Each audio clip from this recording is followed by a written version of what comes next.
ورحمۃ اللہ وبرکاتہ نحمده ونصلی علی رسوله الکریم اما بعد فاعوذ باللہ من الشیطان الرجیم بسم اللہ الرحمن الرحیم کل نفس ذائقۃ الموت صدق اللہ العظیم۔ ڈائس پر بیٹھے دہلی کے معزز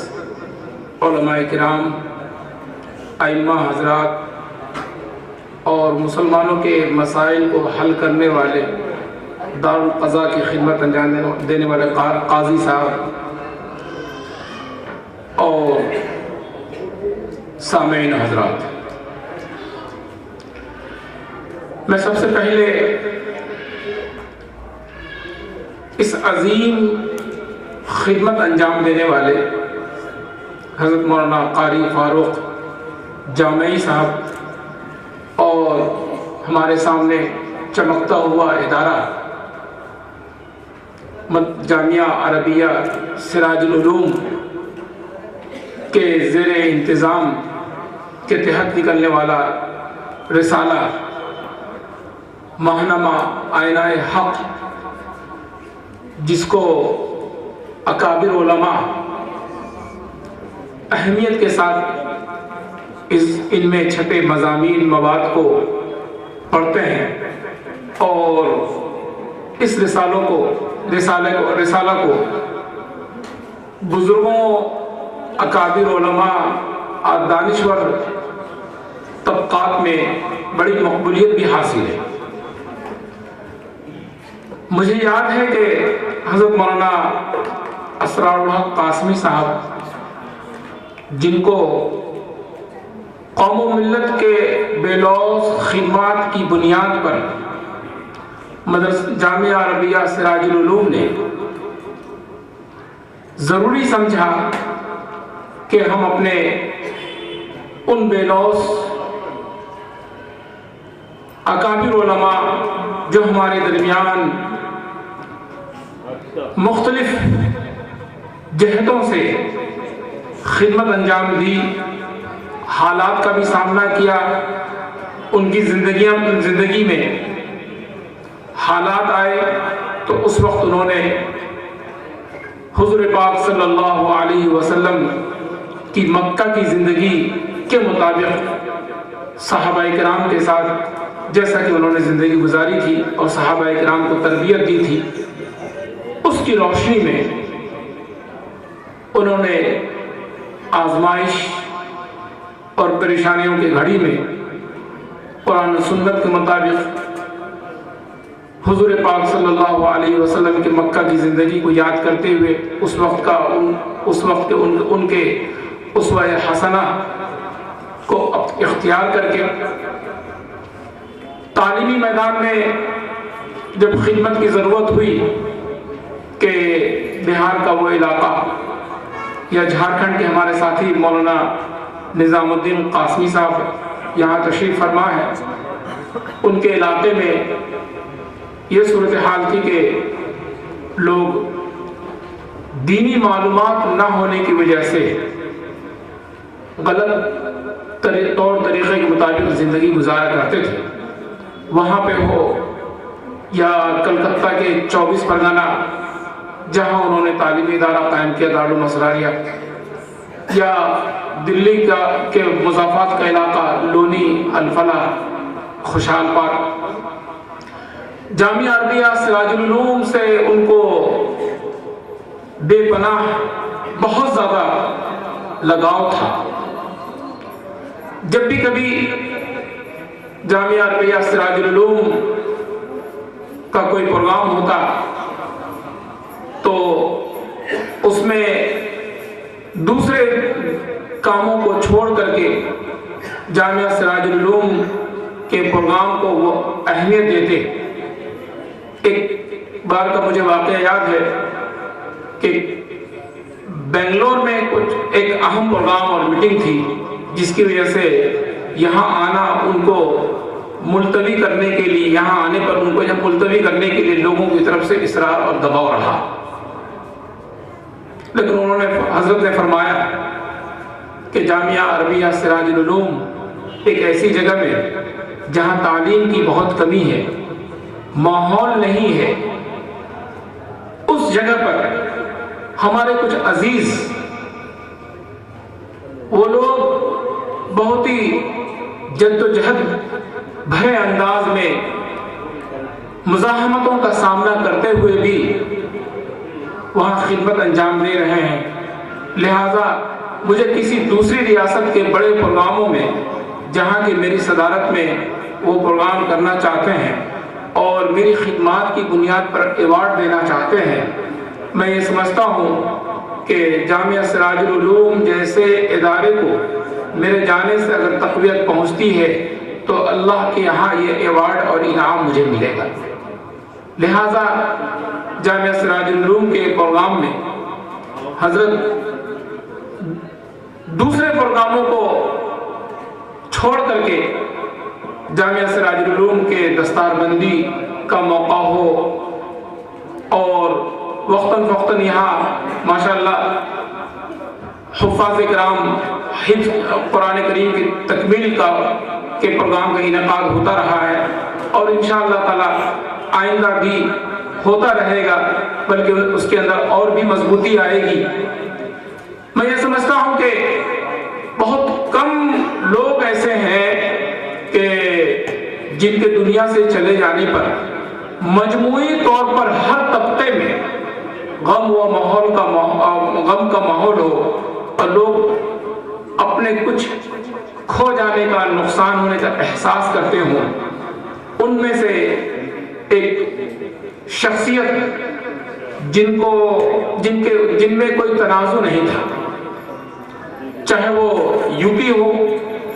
یو پی کا شاید ہی کوئی ضلع باقی ہو جہاں پہنچ کر کے انہوں نے اشاعت دین کی بات نہ کی ہو، شاید ہی کوئی علاقہ یو پی کا. اور ملک بھر میں انہوں نے 2 لاکھ سے زائد گاؤں دیہاتوں کا دورہ کر کے انہوں نے اشاعت دین اور انسانیت کا درس دیا اور پہنچایا. قومی یکجہتی کے اوپر پروگرام ہو رہا ہے، اس حوالے سے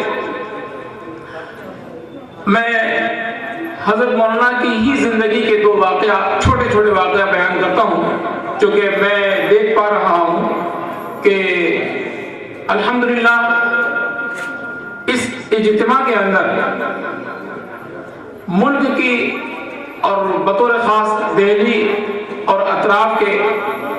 اہم بڑی شخصیات جو کہ آسانی سے میسر نہیں آتے، لیکن اس پروگرام کی اہمیت کی پیش نظر ماہنامہ آئینہ حق چونکہ اپنے بزرگوں کی یاد اس کے اندر سمیٹا گیا ہے، سمویا گیا ہے، اس کی اہمیت کے پیش نظر بہت سے وہ اکابر حضرات یہاں موجود ہیں جن کے پاس وقت کی کمی رہتی ہے. اللہ پاک ان تمام حضرات کو جزائے خیر عطا فرمائے اور پروگرام کی اہمیت کے پیش نظر جتنے بھی لوگ یہاں تشریف لائے ہیں اللہ پاک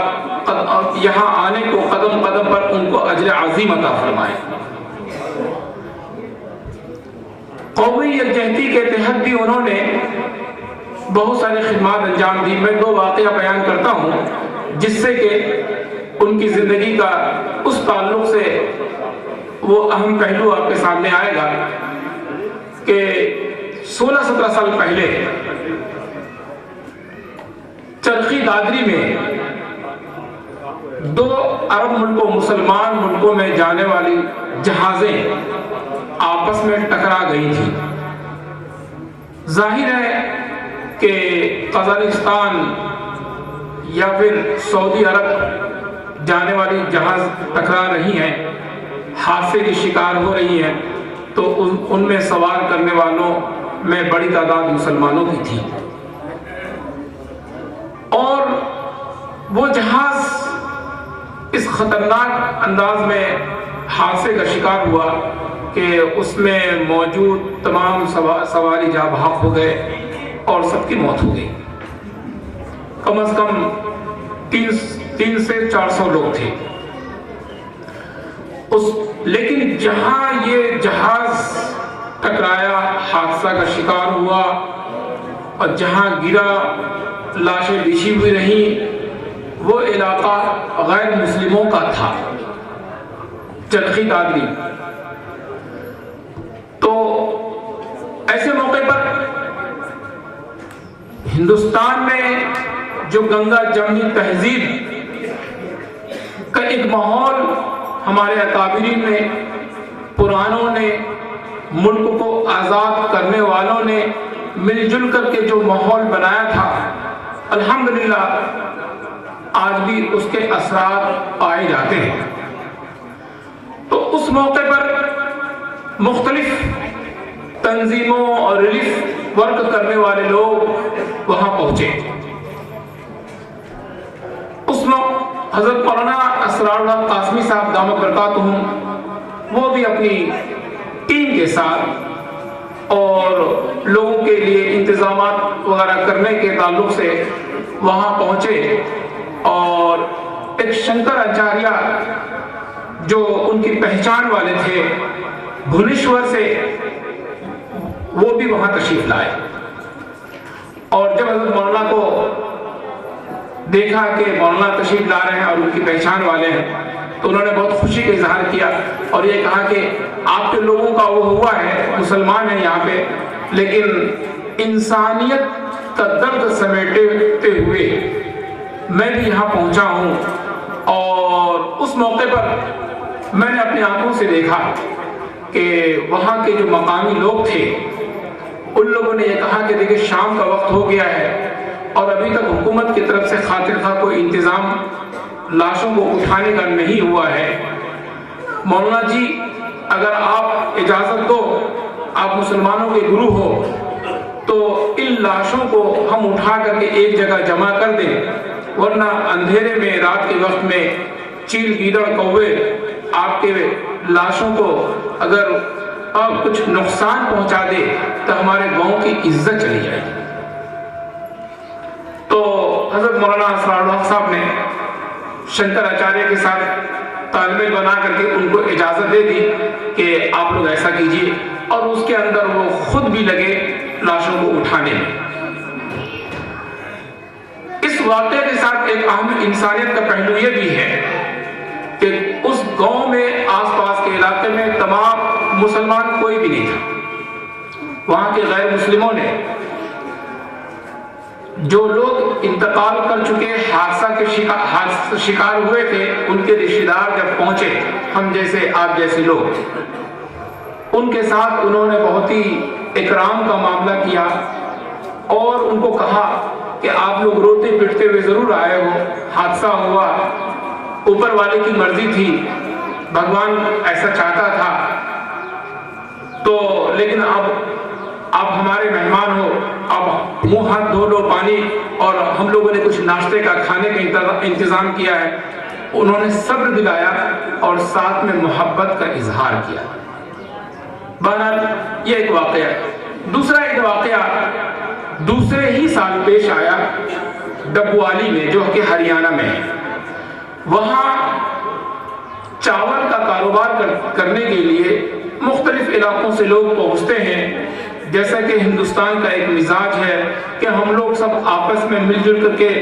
تجارت بزنس بھی کرتے ہیں اور دکھ درد میں خوشی میں شریک بھی ہوتے ہیں۔ تو ڈبوالی کے اندر چاول کا کاروبار والے لوگ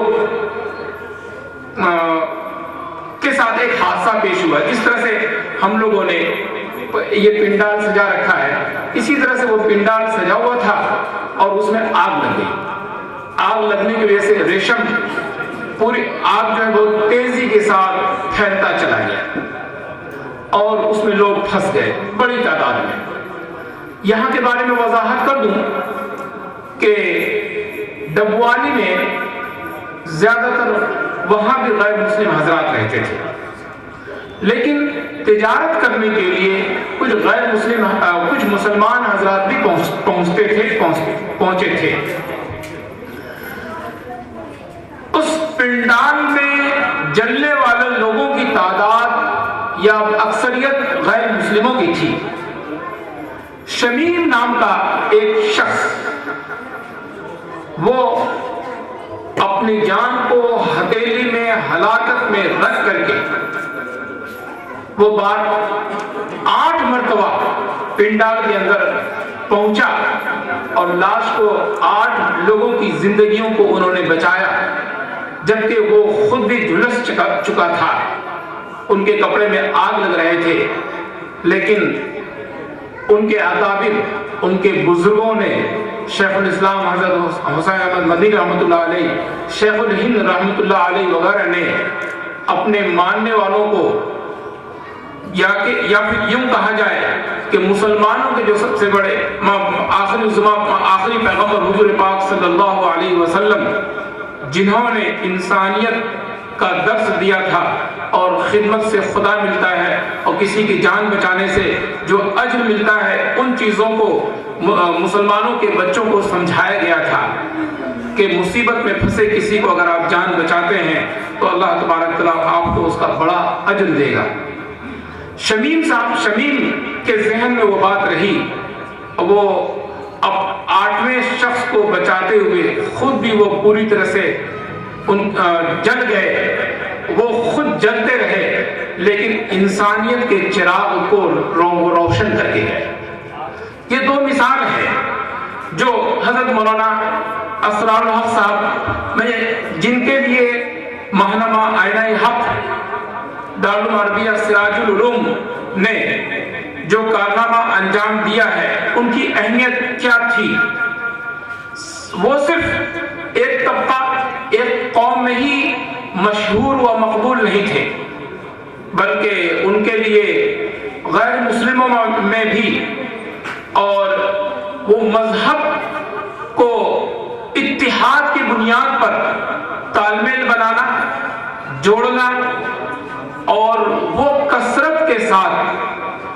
غیر مسلموں کے پروگراموں میں بھی جایا کرتے تھے، دعوتوں میں بھی جایا کرتے تھے، اور جا کر کے انسانیت نوازی اور دوستانہ تال میل کا احساس دلانا، اور اس کے اندر جا کر کے کہ بھائی ہم لوگ تو آپس میں ایک ہیں، ہم لوگوں کے اتحاد نے، آپسی محبت نے، انسانیت نوازی نے تو ہی ملک کو آزاد کیا تھا، ہم لوگوں نے ہی تو مل کر گاندھی جی کو لقب دیا تھا، ان کو آگے بڑھایا تھا، ان کو بڑا بھائی مانا تھا، اور آج بھی انہی چیزوں کو ہم کو بچانے کی ضرورت ہے۔ لہٰذا میں سمجھتا ہوں کہ ماہنامہ آئینہ حق نے جس عظیم شخصیت کے لیے ان کی یادگار کو نئی نسلوں تک منتقل کرنے کے لیے اور ان کی خدمات کو سراہنے کے لیے جہاں ان کی چیزوں کو جمع کیا ہے، وہیں اس موقع پر قومی یکجہتی کا پروگرام کر کے ان کی زندگی کے تال میل کو جتانے کے لیے، روشنی دکھانے کا بھی کام کیا ہے، اور اس پروگرام کے ذریعے سے جو ملک بھر میں پیغام جائے گا یا جا رہا ہے وہ یہ کہ قومی یکجہتی، آپسی میل ملاپ اور محبت ملک کو ترقی کے لیے وہ بہت ضروری اور اہم کام ہے۔